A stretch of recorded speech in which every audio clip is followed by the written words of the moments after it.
Good morning or good afternoon, wherever you may be, or good evening or good night. This is Jen at Jen's Arty Inclinations, a place to create, share and play. Hello everyone. Today I'm showing you how I've done these really cute little books. So I did a whole session and I did a whole heap of different ones. I did some with little beads on them. I thought they were quite cute with that in the top. So I'm just going to make one just to show you how I did them. But yeah, they're really easy and they actually don't use a lot. Now, the reason that I came up with these little booklets, see, I just put a single page in them and that's it.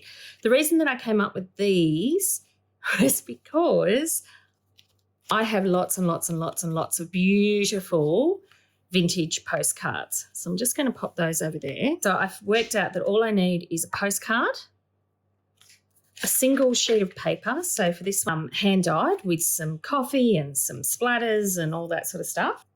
I used some masking tape just to reinforce for that. So just a needle, preferably one with a blunt end like a darning needle or a bookmaker's needle, but any needle will work. Thread, you can always wax it yourself. If you're very careful, you can use normal thread, but I've just got some waxed thread and an awl or something for poking holes with. I've got some glue. I've got something just to hold bits together if I need it. I've got some little embellishments that I can use for it. I've got my doodad, you know, that thing, if I decide to put an eyelet in it.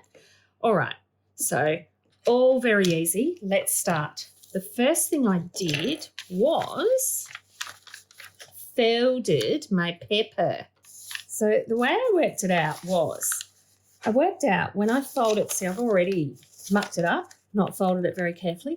You'd be surprised how hard it is to fold a piece of paper in half.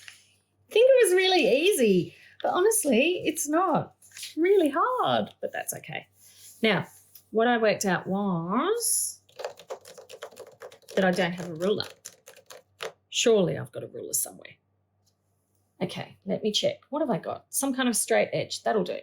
So I worked out if I just tore the edges off on the folded sides, then I had easily 4 little pieces that fit into this quite nicely. So see, there's quite a lot that I can tear off the side there. So if I tear it off on the corner, then I'm going to automatically get my 4 little pages that I want, which will become 8 pages, you know, because we're doing folding them in half to put them in.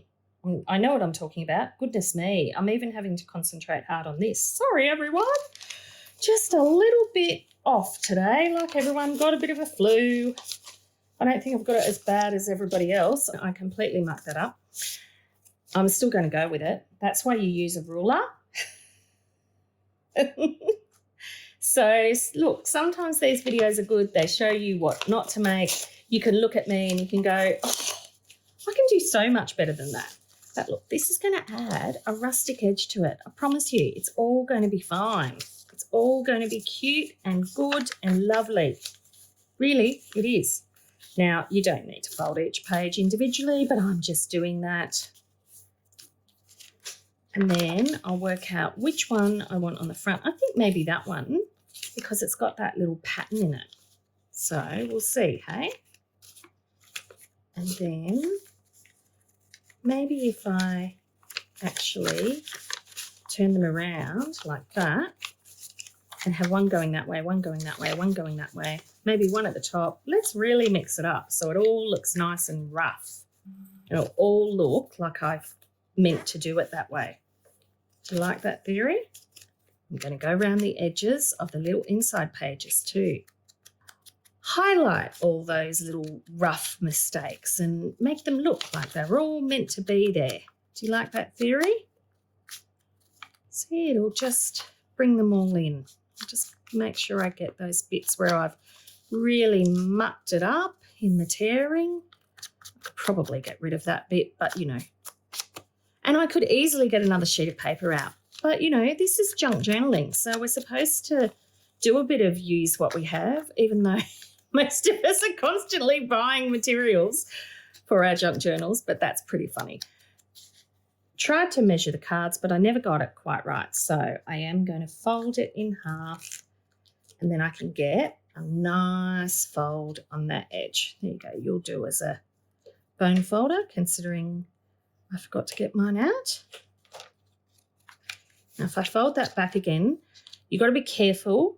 If you've got a very old postcard, you will crack it by doing that. And you could crack it completely in half. So sometimes you can only fold it one way. And then all I'm going to do is grab some masking tape, and that will reinforce that edge. So I'll just take it down like that. Because I feel like I did these as a little vintage style. And so therefore that, what am I saying? Oh, yeah, did that. Oh, dear, I'm really losing it today. I did these as a little vintage style, so I felt like the masking tape was fine with a vintage style, but you could use a pretty washi, you could use a pretty piece of paper that you found from somewhere, all sorts of things. Use your imagination. You know what I say? Keep creating. That's my motto. Just keep going, just keep swimming. Right, going to grunge this one up around the edge now. I feel like I want it darker, but I know if I go darker, I risk. Am I going to do it? I think I might. Yeah, bit of black on that actually. Kind of goes with the card itself. So isn't it amazing how, I mean, you do have to be careful about what postcards you choose because you're folding them in half. However, I did find that almost all the postcards I grabbed actually still worked folded in half as little designs. So, you know, to look like little covers and little backs. So I was quite happy with that. I thought, you know, that was pretty cool. Okay, nice. Going to really make it look like this is, you know, stuck in someone's pocket somewhere. Here we go. Let's really grunge up these edges too. I guess because it's the black, I feel like I'm going a little bit more grungy than what I did with the others. The others, it's all their own grunge that are in them.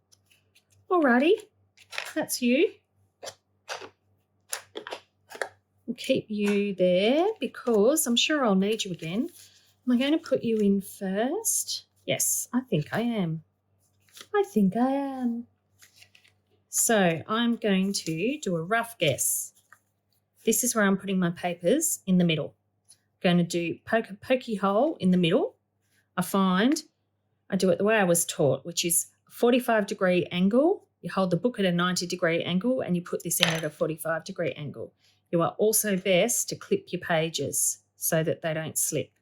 So one, and then I do one at the top and one at the bottom. So I just do it a little way from the top and a little way from the bottom. And just having that piece of foam underneath just helps make it work, of course. All right, now I'll do my threading. Not doing a big length, so I'll just do 1, 2, and a bit times the height. There we go. Let me put you where I can find you because I may need you again. There we go. And now this is easy. So because I want to tie it on the outside, I'm going to go in from the outside on this. So you're going in the centre and then through the outside holes and then back through the centre. So in the centre, out the top, in the bottom, and back out through the centre. I find if I hold my thread a little bit away, then I don't risk splitting the thread, as they call it, which means basically putting your needle through the thread. That's what you want to avoid. I mean, if you do, it's salvageable. That's okay. So now just tightening it up. Now, you just tie it off, but you just make sure that you're tying off around that thread. So 1, and 2. And then I'm going to snip that off. Alrighty. Now I can hear my boy coming back now, so I'll go quiet again.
This is just a very quick alternate half hitch that I'm doing here.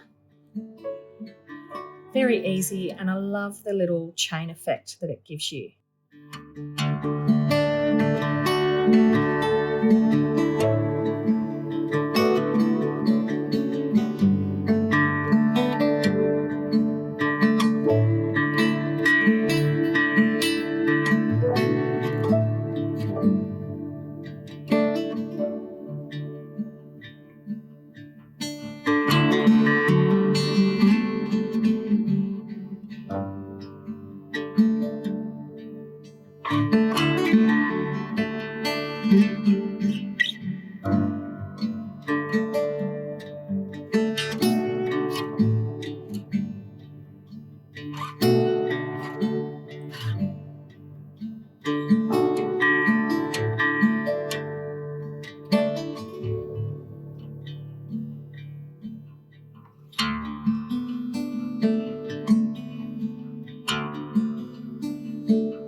I'd love it if you could leave me a comment below. It really helps my channel when you like and comment on each of my videos. And of course, please subscribe if you haven't already. I will see you next time. And in the meantime, keep creating. Enjoy!